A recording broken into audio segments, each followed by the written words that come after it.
বিজেপিত জইন কৰিবলৈ মানে আমি BPF-ত আছিলোঁ। BPF-ত থাকি আমি যিজন প্ৰাৰ্থী মানে এতিয়া টিকেট পালে তেখেতৰ ব্যৱহাৰ পাতিবোৰ আমি ভাল নাপালোঁ। নোপোৱাৰ কাৰণে আমি আকৌ বিজেপিত যোগদান কৰিবলৈ আমাৰ 25 জন আহিছে। হয়, আমি ৰূপাঘাট।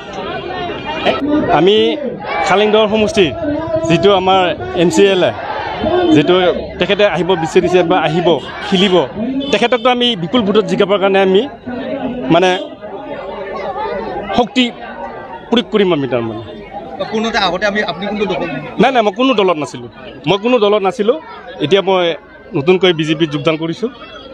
বিজেপিত জইন কৰাৰ কাৰণটো কি আপোনাৰ? বিজেপিত জইন কৰাৰ কাৰণটো হ'ল এটাই যে তেওঁলোকে চৰকাৰখনে যিটো অসমৰ উন্নতিৰ যিটো ৰাস্তা আগবঢ়াই লৈ গৈ আছে সেইটোৰ কাৰণে আমি ইয়াত সমৰ্থন জনাইছোঁ। আমাৰ যিখিনি আজি BPF UPPL মোটামুটি প্ৰায় BPF-ৰ পৰা 250 জন জইন হৈছে আৰু UPPL-ৰ পৰাও মোটামুটি 50 জনমান যোগদান কৰিছে। আমি দুটা কাৰ্যসূচী লৈছিলোঁ।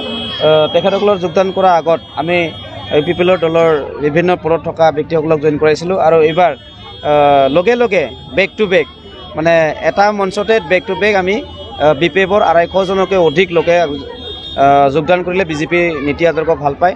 আমি তেখেতসকলক বহুত বহুত ধন্যবাদ দিছোঁ যে তেখেতসকলে আজিৰ দিনত উন্নয়ন লাগে, গাঁৱে ভূঞে আমাৰ ৰাইজে আঁচনি লাগে সেই বুলি ভাবি তেখেতসকলে আমাৰ যোগদান কৰিলে আৰু তেখেতসকলক বহুত বহুত ধন্যবাদ জনাইছোঁ আৰু আদৰিছোঁ।